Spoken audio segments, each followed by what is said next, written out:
But there's also some items that were not covered today or very little. And so I'm going to focus on that one for my 10 minutes of fame. And thanks for hanging in, by the way, courage.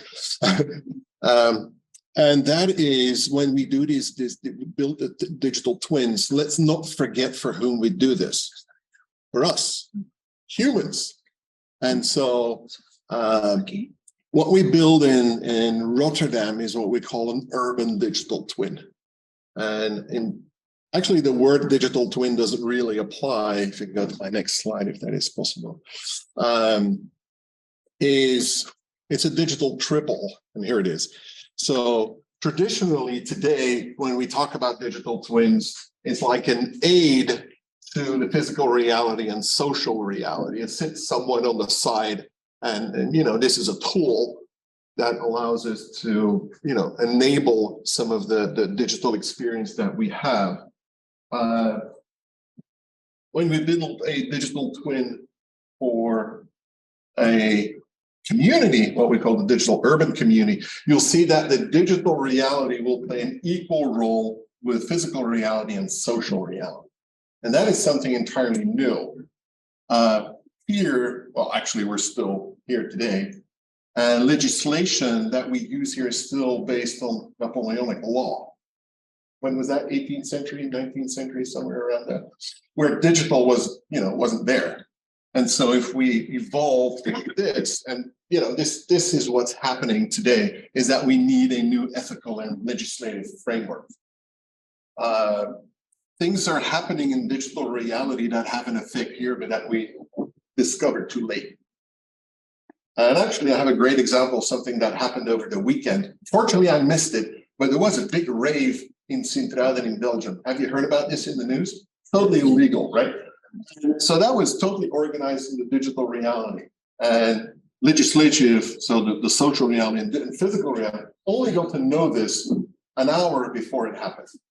And they were stuck with it. What are we going to do? And so that's why, you need to come to that digital triple when we talk about an urban digital twin. So that's, hopefully something that you haven't heard about today. So, it's one of the three things I wanted to tell you about is don't forget the humans and the social aspect when we talk about a digital twin. What are we using our digital twin for in Rotterdam? So, and that are BIM related. There's a couple that are totally not BIM related. But, pretty, maybe a good statement here to make, and it hasn't been made today, is that the infrastructure underground is just as costly as the infrastructure above ground. Just, a little fact for you. So here above the ground, this is one of the side projects called SAFE Rotterdam 3D. And that is the interaction between the digital twin and first responders, right? What happened, and this is on Kop van Zuid, if you're familiar with Rotterdam, new high rise they put in. Actually, if this thing catches fire, hopefully not, but how high can we get the water, right, to extinguish the fire? So it's things that we want to investigate, and also the time it takes for first responders to go there, etc. Some of the others right here, the building in red, was a building that was almost built. And actually, it was a design that was made, and in front of the decision maker said, well, this building is going to be 37 meters high. What is 37 meters if you don't have a 3D image or rendering of the city? And so they almost approved it until someone said, hey, this is what 37 meters high is. And then they suddenly realized, oh my God, we almost approved this. And so is that additional insight that this is going to give us? Of course, there's also digital twins about underwater. I haven't talked about that today. Co-creation and the likes. But as a lot of building permits here today, I didn't want to miss out on that opportunity to show what we did. And Francisca, I believe you were involved together with Jantina at the start of this, thinking 3-4 years ago. Actually, it was built and it got an award, which was really great. Nice thing. And I heard some folks, I believe it was a gentleman from the Harbor of Antwerp. Was that you talking about link data? So, hey, RDF was mentioned. Hey, cool stuff. This is the way to go, I believe. Totally the way to go. For the city of Rotterdam was an initial experience with RDF, great potential. If you're not familiar with RDF linked data, that's your thing to learn. Now, and that's my second thing I want you to go away with. And that is what we discovered in that project. It was ontology galore, or OTL galore, right? There were more ontologies that we could count, and for the same concept, you had the choice of ontologies, right? Let there be one rule. A European project should never produce a new ontology. Unfortunately, the project coordinator is no longer here, but let that be a rule, okay? You extend or you profile an existing one. Thou shalt not create a new one, all right? Second thing I wanted to tell you. Third, and you've seen this before. Now, mine is slightly different. You've seen Lego before. This is, for the connoisseurs, this is Duplo. What this is, if we build, and when we build our digital twin, both for the city of Rotterdam, but also the national digital twin, is that we don't want grand design. We don't want one solution that will, cover everything.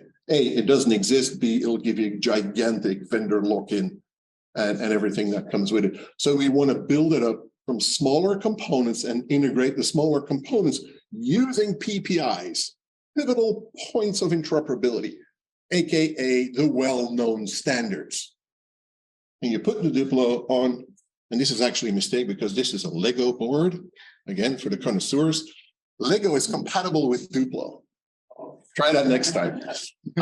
Hey, I know I'm a fan.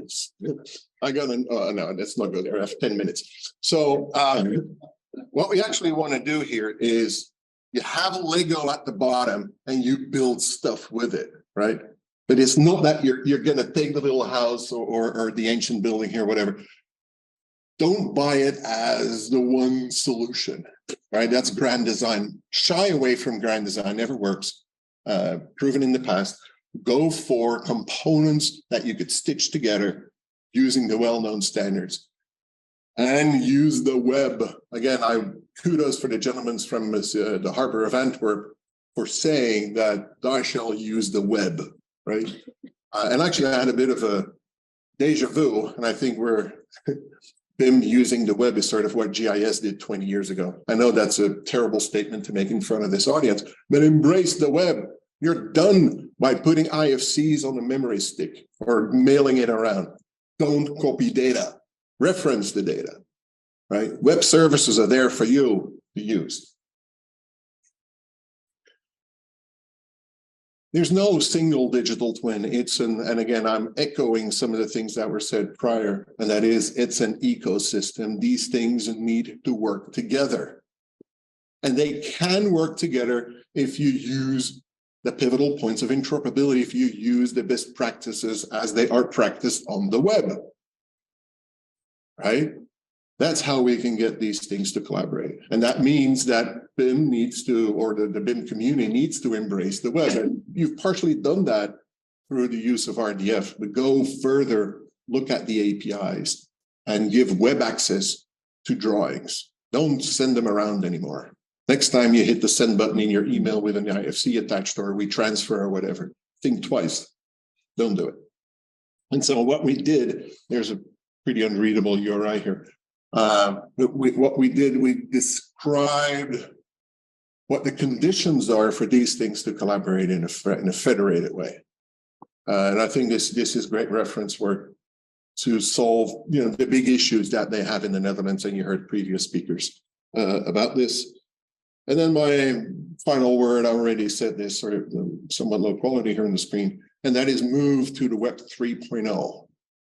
We're currently in the Web 2.0 where you're the product, right? Your surfing behavior belongs to others. You want to get that by yourself and you want to give others access to it. That's what Web 3.0 is all about. That's what you want to have in an urban digital twin, where the citizen is in control of his or her own data.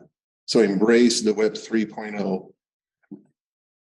I don't like blockchain. Oh, I can do a quiz as well. Who likes blockchain? Good. Oh, Oh, you like blockchain? Oh, bugger. I was about to say unanimous. Okay, I don't like blockchain. I hate NFTs. Anyways, don't monetize on their own data. It doesn't matter. Solid, if you haven't heard about this, is private data vaults where you're in control of your own data. So that's huge potential in an environment of a digital twin. I'll give you a little example. If you're going to go out tonight in a bar here in Antwerp, you can get a beer if you're over 16. Most of you are.